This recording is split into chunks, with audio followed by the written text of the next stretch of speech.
Sean tan amables de ponerse de pie. La presidenta constitucional de los Estados Unidos mexicanos y comandanta suprema de las Fuerzas Armadas realizará la toma de protesta de bandera a los soldados del Servicio Militar Nacional. Simultáneamente, a través de la red digital, la presidenta de México realizará la toma de protesta de bandera a los 31.247 soldados del Servicio Militar Nacional, que se encuentran distribuidos en los 168 centros de adiestramiento en el resto del país.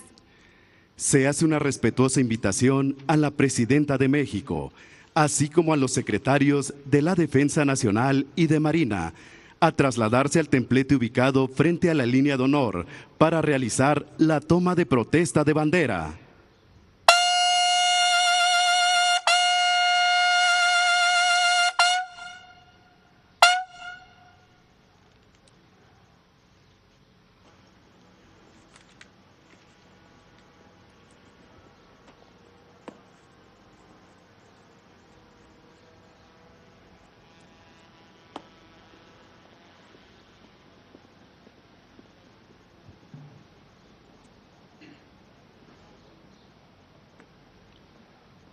Jóvenes del Servicio Militar Nacional, clase 2007 y mujeres voluntarias, protestan honrar y defender con lealtad y constancia esta bandera que simboliza la independencia, el honor, las instituciones y la integridad del territorio nacional. Si no lo hicieren así, que la nación y el pueblo se los demande.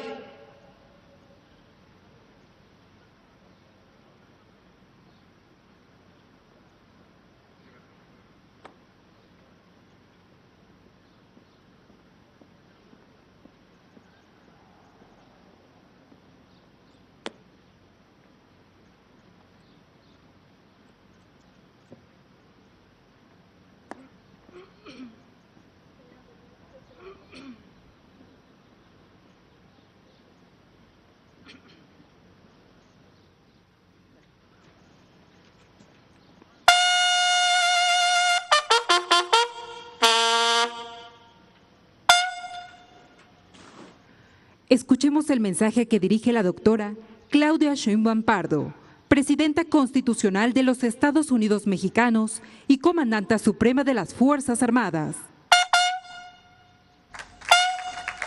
Se les invita a tomar asiento.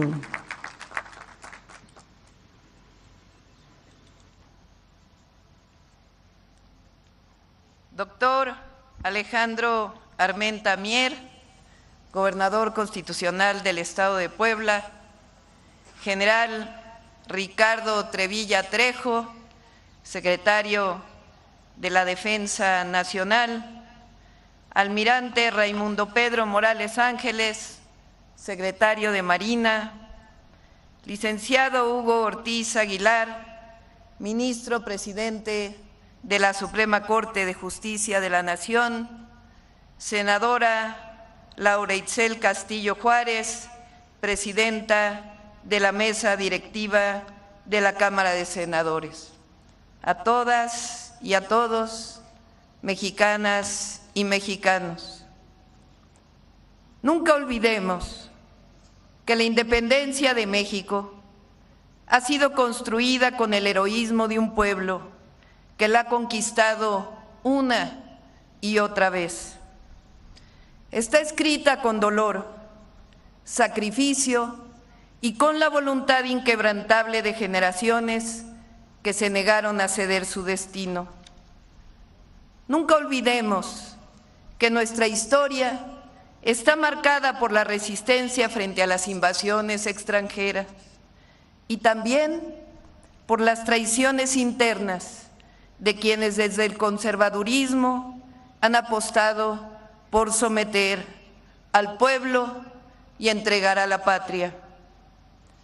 Antes de la gloriosa batalla de Puebla del 5 de mayo de 1862, que hoy conmemoramos con orgullo, México había sido puesto a prueba una y otra vez. Nuestra joven república enfrentó constantes intentos de intervención por parte de potencias extranjeras, posteriores a la consumación de la independencia de 1821. Por cierto, para muchos de los sesudos juristas que hoy abundan, los argumentos para las invasiones se sostuvieron en todos los casos en supuestos jurídicos desde la perspectiva del invasor. Así ocurrió en 1829, cuando, argumentando que México seguía siendo parte de la corona española, el general Isidro Barradas intentó invadir nuestro país. Apenas superada esa amenaza, fue de abril de 1838 a marzo de 1839, con motivo de unas demandas judiciales de empresarios franceses por daños a sus negocios, entre ellas la de un repostero que exigía reparación por 60,000 pesos por consumo de pasteles, que Francia bloqueó el pueblo de Veracruz y exigió el pago de 600,000 pesos. Sobre este supuesto que rayaba en lo absurdo, se justificó la llamada Guerra de los Pasteles. Desde entonces fue evidente que no era un conflicto por deudas, era la ambición de un imperio decidido a aprovechar la fragilidad de una nación naciente. Esa misma lógica se repitió en 1846, cuando bajo la doctrina del destino manifiesto, Estados Unidos invadió México, provocando la dolorosa pérdida de más de la mitad del territorio nacional.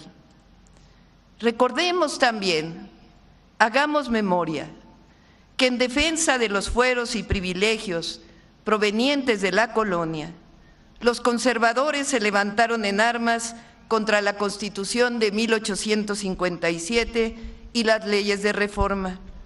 Del 17 de diciembre de 1857 al 11 de enero de 1861 vivimos la Guerra de Reforma. Tras el triunfo liberal en la Guerra de Reforma, Benito Juárez asumió la presidencia después de una elección. En 1861, en medio de una profunda crisis económica, sin recursos y con una deuda externa enorme. Ante esta situación, tomó una decisión difícil, pero necesaria bajo su consideración: suspender temporalmente el pago de la deuda externa para proteger a la nación. Esta medida provocó la reacción de potencias extranjeras. España, Inglaterra y Francia enviaron tropas, amenazando nuevamente nuestra soberanía. Juárez decide abolir el decreto de no pago para proteger la soberanía, pero aún así, habiendo abolido ese decreto, llegan a Veracruz embarcaciones de los 3 países. ¿Se justificaba la invasión? De acuerdo con estas potencias, por la deuda que México tenía con ellas. Juárez logra, mediante la diplomacia, evitar la invasión de España e Inglaterra. Sin embargo, Francia, impulsada por el proyecto expansionista de Napoleón III, decidió intervenir. Por cierto, entre las reclamaciones de Francia estaba el pago de intereses abusivos de la casa de banco Hecker, que le había dado préstamos leoninos al bando conservador durante la Guerra de Reforma. Así, el ejército francés, considerado entonces el más poderoso del mundo, avanzó sobre territorio mexicano. Frente a esa fuerza, el 5 de mayo de 1862, aquí, en Puebla, un ejército compuesto en gran medida por hombres del pueblo, entre ellos indígenas acapuastlas, logró lo que parecía imposible: derrotarlo. El general que llevó a cabo esta heroica misión fue Ignacio Zaragoza. Zaragoza había nacido un 24 de marzo de 1829 en Bahía del Espíritu Santo, en Coahuila, cuando Texas aún formaba parte de este estado mexicano. Apenas unos años después, en 1836, siendo todavía un niño de 7 u 8 años, Texas se separa de México. Sin embargo, Zaragoza continúa sintiéndose profundamente mexicano. Con ese sentido de identidad, en 1853 se inscribe en la Guardia Nacional e inicia su carrera militar. Durante la Guerra de Reforma, lucha del lado liberal contra los conservadores y participa en distintas batallas, entre ellas la de Calpulalpan, en el Estado de México, el 22 de diciembre de 1860, donde las fuerzas liberales triunfan y derrotan definitivamente al bando conservador. Gracias a su trayectoria, Zaragoza llega a ser, aunque por poco tiempo, secretario de Guerra y Marina del presidente Benito Juárez. Ante la inminente invasión francesa, Juárez lo nombra comandante del Ejército de Oriente, encargándole la defensa del país. Las palabras de Zaragoza a su ejército el 4 de mayo resuenan en este lugar histórico. Dice su escrito: soldados, os habéis portado como héroes combatiendo por la Reforma. Vuestros esfuerzos han sido coronados siempre del mejor éxito, y no una, sino infinidad de veces. Habéis hecho doblar la cerviz a vuestros adversarios. Loma Alta, Silao, Guadalajara, Calpulalpan son nombres que habéis eternizado con vuestros triunfos, decía Zaragoza un día antes de la batalla de Puebla a su ejército. Pues hoy, les dijo, vais a pelear por un objeto sagrado, vais a pelear por la patria. Y yo, decía Zaragoza, me prometo que la presente jornada la conquistaréis. Será un día de gloria. Nuestros enemigos, les dijo ese ejército, son los primeros soldados del mundo, pero ustedes son los mejores hijos de México. Ellos quieren arrebatar vuestra patria. Soldados, veo en vuestra frente la victoria y la fe. Y dijo entonces: viva la independencia nacional, viva la patria. Este extraordinario mexicano fallece unos meses después por enfermedad. Ya no conoció que después del triunfo de la batalla de Puebla, los franceses se fortalecieron. En septiembre y octubre de 1862 desembarcaron más tropas francesas en Veracruz, que por cierto pocos lo saben, unidos a contingente de mexicanos monarquistas, alcanzaron en junio de 1863 la Ciudad de México. El pueblo de México resistió una vez más aquí en Puebla. Fueron 62 días de sitio que González Ortega y Comonfort lograron resistir aquí en este lugar, un año después de la derrota del ejército francés. No hay que olvidar, mexicanas y mexicanos, que un sector de los conservadores, tradicional enemigo de todo cambio y que han existido en las sociedades de todos los tiempos, promovió la invasión francesa y aplaudió la llegada del ejército francés a la Ciudad de México. Su objetivo era que en México se instalara una monarquía y no una república. Su argumento desde la independencia fue que el fracaso del primer imperio de Iturbide había sido porque este último no estaba preparado ni tenía el linaje de un verdadero príncipe. No había nacido para gobernar, decían. Pero por eso había que establecer una monarquía de verdad, con una auténtica persona de linaje, y como aquí no existían en México, había que importarlo de Europa. Nunca pensaron que Iturbide fue derrocado porque había traicionado al coronarse como emperador y por eso perdió el poder. Es así que los conservadores de entonces, como decíamos, celebraron la llegada del ejército francés a la Ciudad de México en junio de 1963.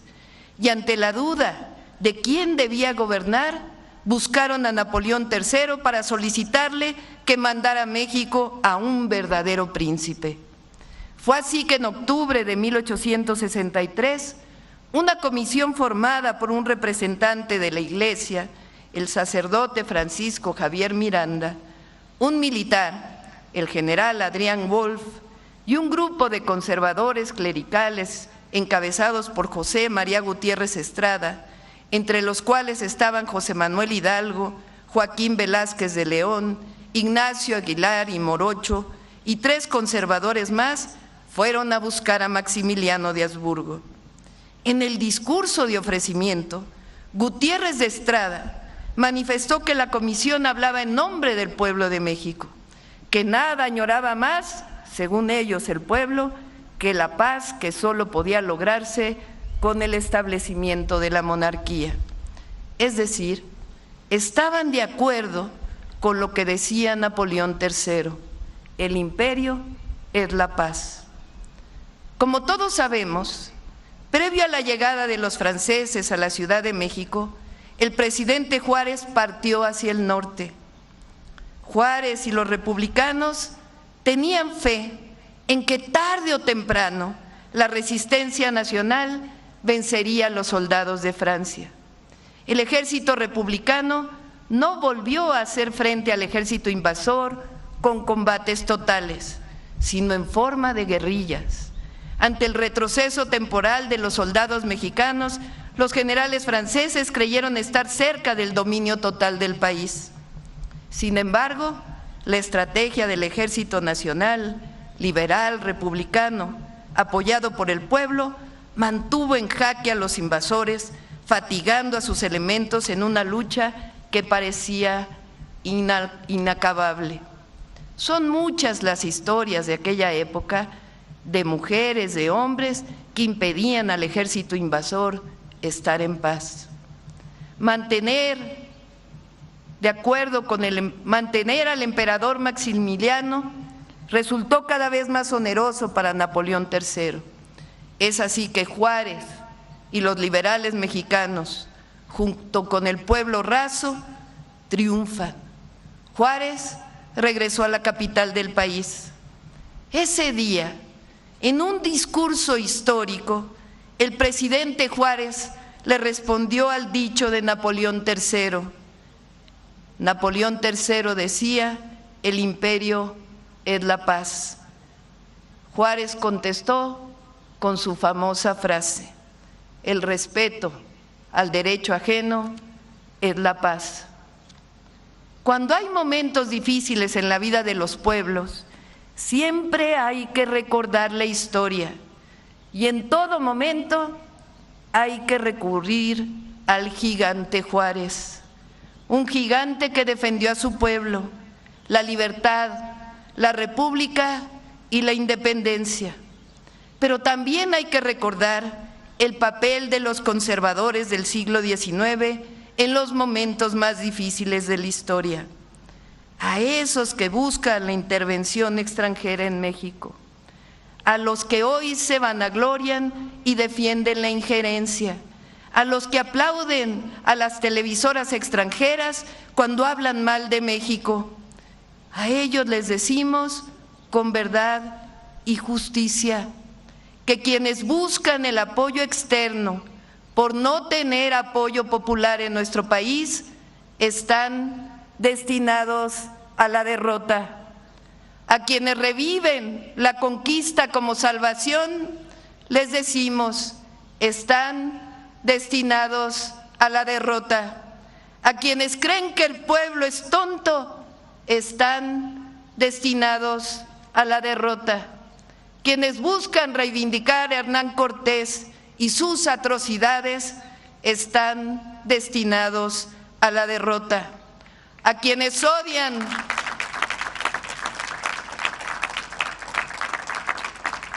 están destinados a la derrota moral.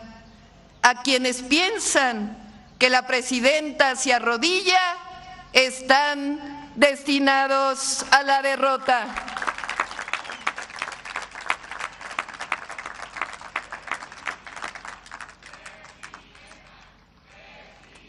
Así, recordando al gran Benito Juárez, tras el triunfo de la República sobre el Segundo Imperio Mexicano, dijo: el triunfo de la reacción es moralmente imposible. A nuestros vecinos, a Estados Unidos, le decimos: recordemos el gran momento de relación entre Juárez y Lincoln, el reconocimiento de la República y el apoyo a Juárez es de las acciones más loables de nuestra histórica relación. Pero también a cualquier gobierno extranjero somos claros y contundentes. La historia nos dice que el pueblo de México no se equivoca cuando se trata de defender la soberanía nacional. Las y los mexicanos aprendimos bien la lección que nos dieron los liberales, los chinacos, los juaristas, los acapuastlas, que resistieron la invasión en 1862.